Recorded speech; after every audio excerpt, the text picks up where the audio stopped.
to connect bulb camera to Wi-Fi.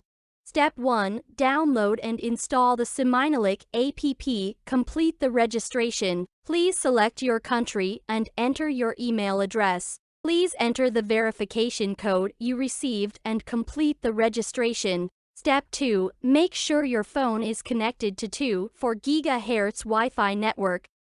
Turn off the switch before installation. Install the camera into a bulb socket or the included base. Turn on the switch. Wait until the camera is beeping every 15 seconds, which means the camera is ready for pairing.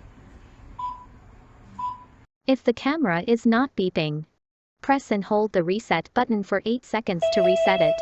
Enter the 2.4 GHz Wi-Fi password to generate a QR code that contains Wi-Fi info. Use the camera to scan the QR code from 8 to 12 inches away. When the camera reads the QR code, it will send out a voice prompt.